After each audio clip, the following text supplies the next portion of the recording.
आतंकजीत सिंह साहब, ये जो अब 4-5 इवेंट हैं जो अब बहुत सब लोग कोट कर रहे हैं, उसमें ऑक्सफैम पहला है, फिर बीबीसी की डॉक्यूमेंट्रीज आती हैं, फिर हिंडनबर्ग का 88 पेज पॉइंटर वो आता है, फिर द गार्डियन की रिपोर्ट आती है, फिर जॉर्ज सोरोस।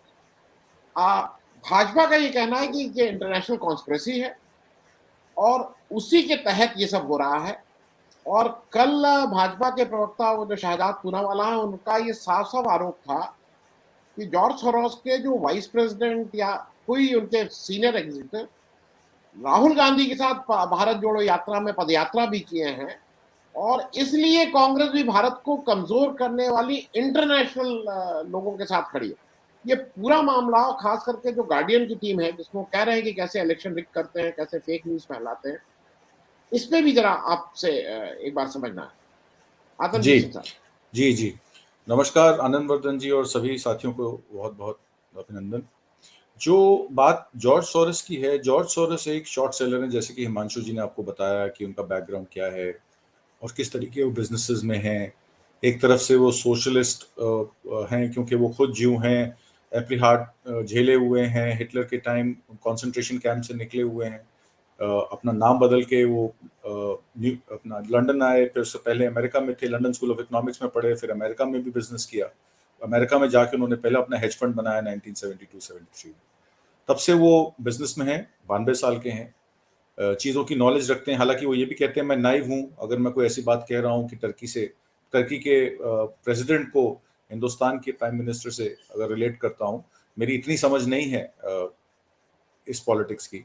पर एक बात उन्होंने जो कही जो मायने रखती है आज के विषय संदर्भ में, कि उन्होंने कहा कि मोदी जी डेमोक्रेट नहीं है। चलिए, एक मुद्दा तो ये हो गया कि ये तो एक विवाद वाली बात है कि एक लोकतांत्रिक देश में अगर एक डेमोक्रेटिक कंट्री में मोदी प्रधानमंत्री बने तो कुछ सोच के ही बनाया गया होगा उनको।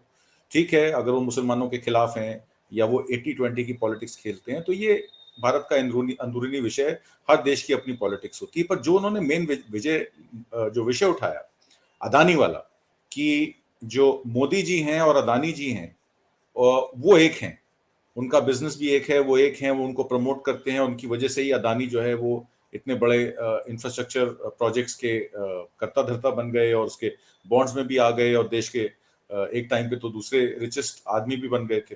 तो ये मोदी के आशीर्वाद के बगैर नहीं हो सकता, ये डायरेक्ट इल्जाम था उनका।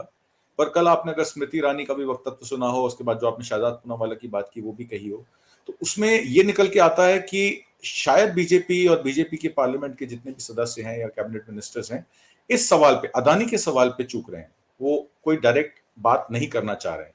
हालांकि तमाम रिपोर्ट्स आई हैं, आपने सब रिपोर्ट्स का जिक्र किया, मैं एक और रिपोर्ट को आपके सामने लाना चाहूंगा।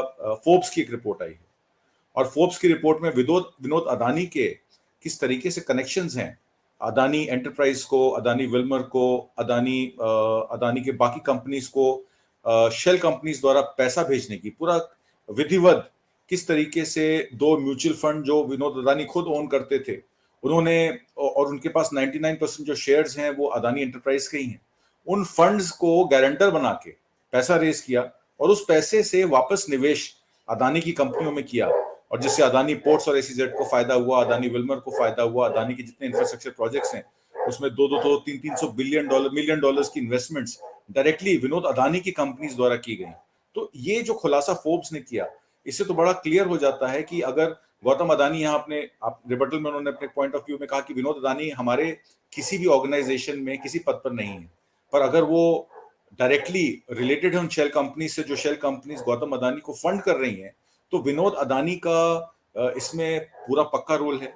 और अगर ये सवाल खड़ा कर देता है उन 25% फ्री फ्लोट शेयर्स को, कहा जाता है कि वो फ्री फ्लोट शेयर्स में से 15% शेयर्स एज ऑफ टुडे उन शेल कंपनीज के पास हैं, तो इसका मतलब है अगर विनोद अदानी गौतम अदानी के भाई हैं तो 75% प्लस 15% बन जाता है 90%।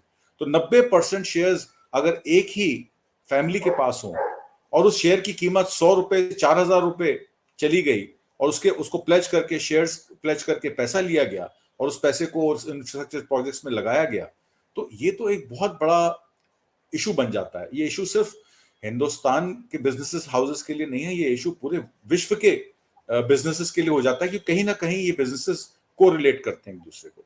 अब अगर हम जॉर्ज सोरोस की हिस्ट्री में जाएं कि वो शॉर्ट सेलर हैं या उन्होंने करेंसी बेच के ब्लैक फ्राइडे किया 13 सितंबर 1992 में, एक शेयर अपना करेंसी पाउंड को उन्होंने बेचा, शॉर्ट सेल किया, या ईस्टर्न मार्केट्स में जब साउथ एशिया की मार्केट डाउन जा रही थी तो मलेशिया का रिंगिट हो या थाई का बाट हो या इंडोनेशिया की करेंसी हो या वियतनाम की करेंसी हो, उसको शॉर्ट लिस्ट किया। तो ये तो बिजनेस अपॉर्चुनिटी, हर आदमी एक बिजनेस अपॉर्चुनिस्ट होता है, वो अपना बिजनेस कर रहे थे। तो इस वजह से जॉर्ज सोरोस को कहना है कि वो रिलायबल नहीं है या वो शॉर्ट सेलर है हिंडनबर्ग की तरह, या वो शायद हो सकता है कि हिंदुस्तान की रुपये के अगेंस्ट वो शॉर्ट सेल करके बैठे हो, भाई उनका बिजनेस है। आपने अगर ओपनिंग्स छोड़ी हैं, आपने इंफ्रास्ट्रक्चर प्रोजेक्ट्स, ऐसे प्रोजेक्ट्स एक आदमी को दिए जिसकी जो बैकग्राउंड है, बिजनेस बैकग्राउंड है या फाइनेंशियल बैकग्राउंड है, वो डूबियस है, वो हमेशा शेयर्स रिग करके पैसा कमाता रहा है, या रिलायंस पावर के इक्विपमेंट्स इंपोर्ट करके 2014 में $800 मिलियन उसने कमाए।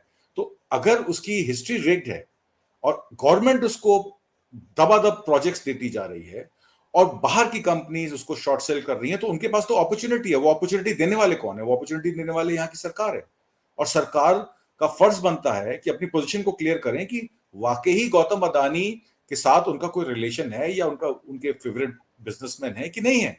अपने आप को सरकार अलग क्यों नहीं कर पा रही? ये मुद्दा खड़ा हो जाता है जॉर्ज सोरोस की स्टेटमेंट से। बाकी सब चीजें तो सब वक्त तक कह ही रहे हैं। जी आतमजीत सिंह साहब, आपसे मैं इसलिए ये बात पूछ रहा हूं कि कल इलेक्शन कमीशन ने एक सरप्राइजिंग, बहुत चौंकाने वाला निर्णय दे दिया।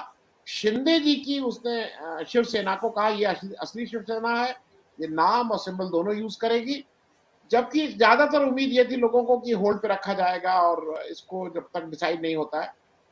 उन्होंने एक चीज साफ साफ कर दी इलेक्शन कमीशन ने, कि दो चीजें उन्होंने साफ की। एक तो ये किया कि अब चुनाव ही सारी चीजें तय करेगा, पार्टी का इंटरनल डेमोक्रेसी, पार्टी की इंटरनल जो भी हमारा उसके पॉलिसीज हैं उससे कोई मतलब नहीं है, चुनाव सब कुछ डिसाइड करेगा। दूसरा, इलेक्शन कमीशन ने अपने ऊपर भी कहीं ना कहीं प्रश्न चिन्ह लगवा दिया है ये वाला निर्णय कल करके, क्योंकि सुप्रीम कोर्ट का निर्णय आजकल में आने वाला है महाराष्ट्र सरकार को लेकर। थोड़ा इसमें भी ये सब चीजें जो भारत का जो मदर ऑफ लोकतंत्र है उसकी तरफ, उसको कमजोर या मजबूत बनाने की तरफ नहीं इशारा करती हैं। आतमजीत सिंह साहब जी, आनंद वर्धन जी, आपने दो चीजों का डिस्कस शेयर किया कि दो इंस्टीट्यूशंस जो सबसे बड़ी इंस्टीट्यूशंस है हमारे देश की, एक संसद है और एक न्यायपालिका। न्यायपालिका और संसद में आज से नहीं 70 सालों से खींचातान चली आ रही है। जब भी संसद आवारा होती है, न्यायपालिका या देश का मतदाता सड़क पे उतर के उसको संसद के लोग हैं वहां पे, जो पार्लियामेंट में जो गवर्नमेंट चला रहे हैं, उनको वो बताता है कि भाई तुम गलत कर रहे हो, तुमको ठीक करना चाहिए। अब चूंकि शिवसेना का मामला तो बहुत सिंपल है, उन्होंने मापदंड लेना था कि मापदंड क्या है कि दो शिवसेना के धड़े आए हैं, एक कहता है कि मैं असली हूं और दूसरा कहता है कि मैं असली हूं। तो उन्होंने कहा जिसके पास जितने लेजिस्लेटिव हों उस टाइम पे असेंबली में, और अगर उनका समर्थन जिस शिवसेना को प्राप्त है, असल में शिवसेना वही मानी जाएगी। एंटी डिफेक्शन लॉ भी यही कहता है कि मान लीजिए 2/3 मेजोरिटी अगर एक पार्टी के साथ है तो उसी पार्टी को असली माना जाएगा। ये हो सकता है कि अगले इलेक्शन में दूसरी पार्टी जो है वो ज्यादा लेजिस्लेटिव लेके आ जाए, तो जाहिर सी बात है कि कल को वो भी क्लेम कर सकती है।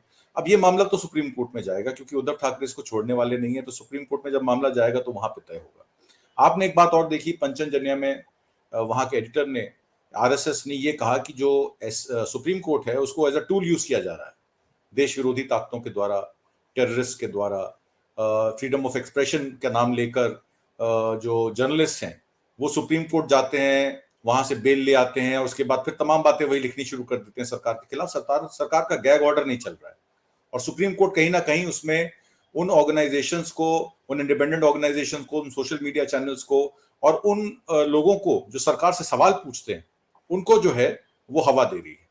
अब ये जो मामला है ये ज्यादा संगीन है, क्योंकि सुप्रीम कोर्ट को एक वार्निंग आरएसएस के द्वारा, न्यूज़पेपर के द्वारा, उनके जो पंचजन्य न्यूज़पेपर उनका जो आता है वीकली, उसके द्वारा उसको जो चैलेंज किया जा रहा है कि सुप्रीम कोर्ट की जजमेंट्स हमारे फेवर में नहीं हो रही। ये एक सरकार की मानसिकता को दर्शाता है कि सरकार जो है अपने आगे किसी को सुनना नहीं चाहती है। अब चूंकि सुप्रीम कोर्ट में chief justice of India DY Chandrachud हैं, उनका 2 साल का कार्यकाल है, तो इतनी जल्दी वो इंटिमिडेट होने वाले भी नहीं है, डरने वाले भी नहीं है। जबकि पहले के चीफ जस्टिस को 2 महीने रहा, कोई 6 महीने रहा। उसके बाद जैसे कि प्रधानमंत्री मोदी कहते हैं रेवड़ियां बांटी गई सुप्रीम कोर्ट के जजों को रिटायरमेंट के बाद, किसी को कहीं गवर्नर बना दिया गया, कहीं को मेंबर पार्लियामेंट बना दिया, किसी को national commission, human rights commission का भी अध्यक्ष बना दिया गया, और उनके रहते तमाम फैसले सरकार के हक में हुए। जैसे कि मैंने आपको पिछले प्रोग्राम में बताया, अदानी के हक में 9 फैसले हुए, 8,000 करोड़ का उनको राजस्थान पावर लिमिटेड का एक वो भी अवार्ड हुआ, जबकि वो टोटली गलत था। इंपोर्ट कोल पे अभी डीआरआई की इंक्वायरी चल रही, 2018 का केस सुप्रीम कोर्ट में और हाई कोर्ट में विचाराधीन है। तो इस वजह से अगर उनको इस तरीके से उनको फेवरेटिज्म की जो बात है, और यही इंटरनेशनल मीडिया आज की डेट में उठा रहा है, क्योंकि हिंडनबर्ग ने, जॉर्ज सोरोस ने, और जितने भी शॉर्ट सेलिंग कंपनीज है जो बॉन्ड मार्केट में देखती हैं कि क्या रिटर्न मिल रही है और क्यों मिल रही है, इन्फ्लेटेड शेयर्स हैं, वो जानती हैं कि हवा का गुब्बारा है, पिन मारेंगे तो फट जाएगा। तो जाहिर सी बात है वो बिजनेस से वो अपॉर्चुनिटी देख रहे हैं, जहां वो अपॉर्चुनिटी देखेंगे वहां वो पैसा लगाएंगे। तो हमारे हिसाब से तो वो अपना काम कर रहे हैं, पर हम अपने इंटरनल क्या कर रहे हैं ये मैटर रखता है। अब मैं आपको एक चीज लोकतंत्र के मुतालिक बताऊंगा कि अमृतकाल के पंचरत्न प्रधानमंत्री मोदी ने डिफाइन किए थे। पहला उसमें था विकसित राष्ट्र, दूसरा उसमें था कॉलोनाइज माइंडसेट से एक उपनिवेशवादी मानसिकता से मुक्ति, तीसरी बात उन्होंने कही थी pride about a civilisation heritage, जिसको हिंदी में कहे तो हमारी सभ्यतात्मक विरासत के बारे में गर्व, एकता और धार्मिकता, और नागरिकों के कर्तव्य की भावना। ये 5 रत्न अमृतकाल के प्रधानमंत्री मोदी जी ने बताए। पर वास्तव में क्या हो रहा है? वास्तव में ये हो रहा है कि अभिव्यक्ति की स्वतंत्रता पर सब कुछ अंकुश लगाया जा रहा है। निर्वाचित सरकार का कार्य करने की अनुमति नहीं दी जा रही है। जहां भी स्टेट गवर्नमेंट्स हैं जो नॉन बीजेपी गवर्नमेंट्स हैं, उनको काम नहीं करने दे रहे। आपने देखा किस तरीके से सुप्रीम कोर्ट ने अभी हाल ही में, कल की बात बता रहा हूं, आम आदमी पार्टी ने मेयर की चुनौती में ये कहा था कि जो एल्डरमैन का जो चुनाव होता है, 10 नॉमिनेटेड कैंडिडेट है, उनके वोटिंग राइट्स नहीं होते हैं। तो एडीजी ने कहा नहीं हो सकते हैं, एडिशनल सॉलिसिटर जनरल ने कहा हो सकते हैं। उस पर मामला सुप्रीम कोर्ट गया, सुप्रीम कोर्ट से अवार्ड हो गया कि एल्डरमैन जो है वो वोट नहीं कर सकते, क्योंकि 10 वोटों के फर्क से मेयर जो है वो बीजेपी का चुना जा सकता था। तो सरकारों को काम नहीं करने देना। तीसरी बात है, 60 गांठ वाले पूंजीपतियों से नियामक अधिकारी पूछताछ नहीं करते हैं। अब आपने देखा किस तरीके से दिल्ली में जो एक्साइज पॉलिसी पे 100 करोड़ के लेन देन की बात हुई, उसमें इन्होंने बीआरएस के चंद्रशेखर की बेटी पर केस दाखिल किया, उनके चार्टर्ड अकाउंटेंट को अरेस्ट किया। हवाला के मामले में आपने देखा किस तरीके सत्येंद्र जैन जी अभी तक जेल में बैठे हैं। मनीष सिसोदिया पे केस किया गया 100 करोड़ के एक्साइज के लेन देन के मामले पर। और हम आज क्या बात कर रहे हैं? हम बात कर रहे हैं 10 लाख करोड़ की। 10 लाख करोड़ के लेन देन में जो एक अंडरलाइन फैक्टर है कि शेयर्स को इन्फ्लेट किया गया और 50% डाउन आ गया और 35% डाउन जाने की तरफ है। निवेशकों का 85% पैसा, जो कि करीब 18.5 लाख करोड़ रुपए बैठता है, 18.5 लाख करोड़ का लेन देन का घपला, उस पर सरकार जो है जांच बैठाने को तैयार नहीं है। सेबी की कोई इंस्ट्रक्शन नहीं है। यहां तक कि तो मैं आपको यह बता दूं कि अदानी के जो शेयर्स हैं, विल्मर कह दिया गया निफ्टी नेक्स्ट 50 और 100 में इंडाइसेस में काउंट होंगे 1 अप्रैल से। अदानी पावर निफ्टी 500 में आएगा और आपके निफ्टी मिड कैप में आएगा।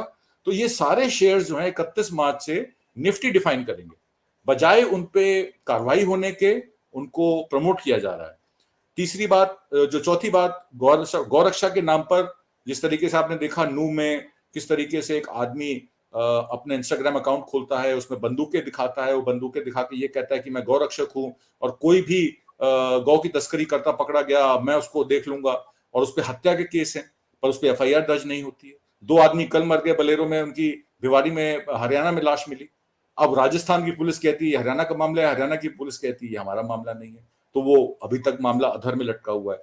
और लास्ट में जिस तरीके की फूट डालो और राज करो और नागरिकों के बीच एक नफरत का माहौल बन गया। आप देखेंगे आपके भी स्कूल कॉलेजों के व्हाट्सएप ग्रुप होते हैं, उसमें आप ही के साथ पढ़े बच्चे या आपके साथ के जो एसोसिएट हैं, उनमें भी कई लोग जो है वो आपकी बात से एतमाद नहीं रखते। वो कहते हैं आनंद जी आप तो बहुत ज्यादा बोलते हैं मोदी जी के खिलाफ। ऐसी बात नहीं है। मोदी जी हिंदू सम्राट हैं, हिंदू राष्ट्र की स्थापना के लिए अगर कुछ करना चाहते हैं, हम लोगों ने भी तो 70 साल वेट किए, तो आपको इस बारे में ऐसी कोई बात नहीं करनी चाहिए। मतलब हम लोगों में आपस में, स्टूडेंट्स में, कॉलेज में, हमारे काम करने वाले लोगों में आपस में मतभेद हो गए कि हम एक मत पे बात नहीं कर पा रहे हैं, और देश की राजनीति जो है उसका ध्रुवीकरण हो गया है। या तो आप लेफ्ट टू सेंटर हैं या आप राइटिस्ट हैं। राइट टू सेंटर वाला तो माहौल ही खत्म हो गया।